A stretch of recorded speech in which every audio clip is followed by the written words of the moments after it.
Raising one child is a job in itself, but could you imagine raising 7 children? For Dan and Lori, this is their reality, but life for them is anything but ordinary because 4 of those children have autism. If you have young children, pay attention because you can't afford to miss this. Sit!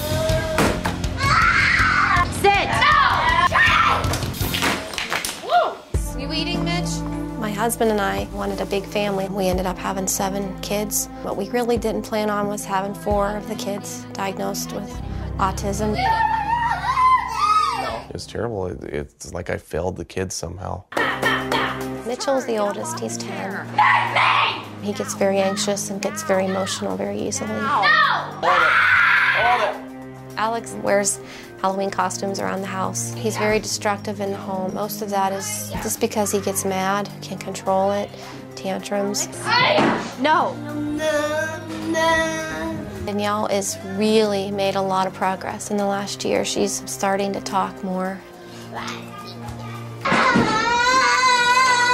Adam is the most severely affected. He's been hospitalized for his tantrums and is hitting and kicking us and pushing the other kids. I get very angry. I feel like I'm in a room screaming, which half the time I am. No one can hear you. It's very frustrating. We have locks on everything. We have locks on doors, cabinets, everything that could be dangerous to them. That's one of the hardest things about autistic children is disciplining them because it's hard for them to realize that what they did is wrong. Hey! What we thought was we had the 4 kids with autism. We wanted to try to see if we could have some typical children. We did end up having Eric, who's 5, and Lauren's 3, and Dean 2, who are typical. They're not showing any signs of autism. We're worried about the typical children modeling tantrums. They'll start fights just to get our attention. When you look at my typical children, you see them doing some of those things. Lauren, please don't push them. Dan and I worry about our typical kids as much as we worry about our autistic kids for the future. I mean, are they going to grow up and really regret things that we did? Oh, yeah! It is so unusual to have 4 children with autism in one family, and we're all watching this thinking, how do you manage? Wait. Well, day by day. Hour by hour. We wanted children so badly when we got married. We wanted a big family. We didn't want to just have 2 kids. We knew we wanted a lot of kids. And we talked about not having any more after we found out our oldest 2 had autism. But we knew that we would regret it because we wanted a big family very badly. And we go day by day. We do see progress with the kids. That is great. We do see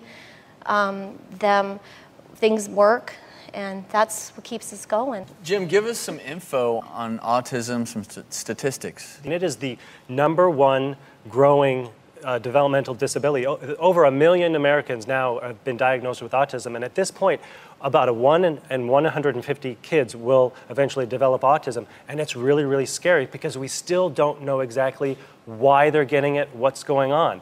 And parents are always asking me, what are the signs to watch for? What are the first symptoms? And I'm curious, what were some of the first things you guys noticed in your kids? One of the first signs was no speech. The speech was very delayed, just staring off, not being able to communicate.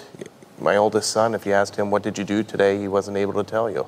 They don't run to you with a toy and ask you to interact with them. Not only do they not develop speech, speech stopped.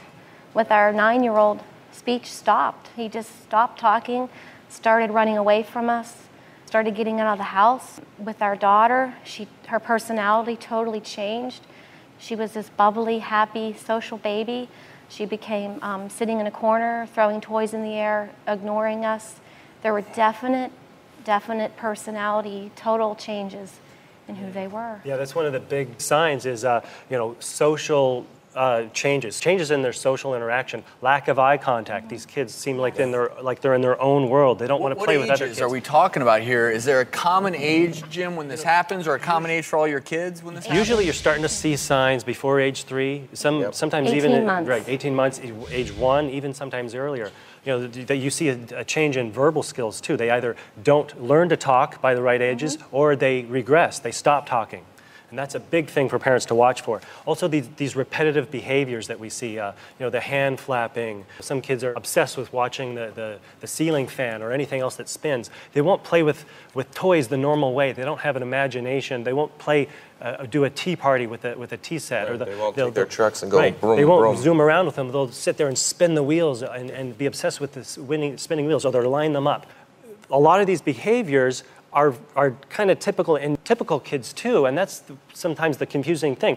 My kids love the ceiling fan, but they didn't have autism, and that's the one thing. If parents are seeing some of these signs, and at the pediatrician's office they're going to be looking for those signs, that's when you really should maybe look a little further. How do you find that your kids who have autism interact together versus your 3 youngest children don't have autism right now, right? Unfortunately, Eric, who's 5, who was the first child we had that was typical, which we wouldn't believe it until he turned 3.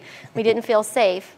He had no examples. He had no modeling examples. So he had a lot of difficulties. And that's what we're worried about with him. How do we get him not to model behaviors that his older siblings are doing when that's all that he sees?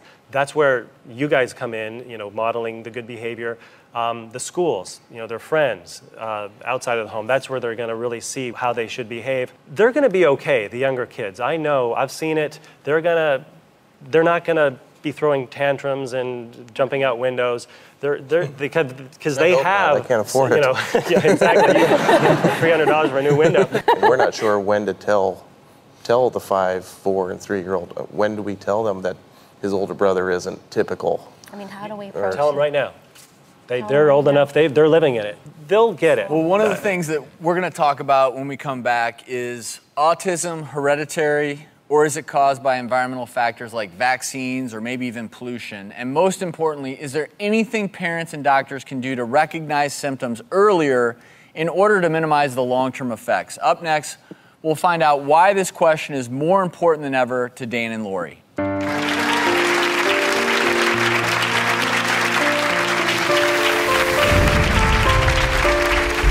decided to try to have one more child to see if we could try to have another child that's typical to take care of the 4 older ones. I guess that might be a crazy thought, but the younger kids do support the older kids.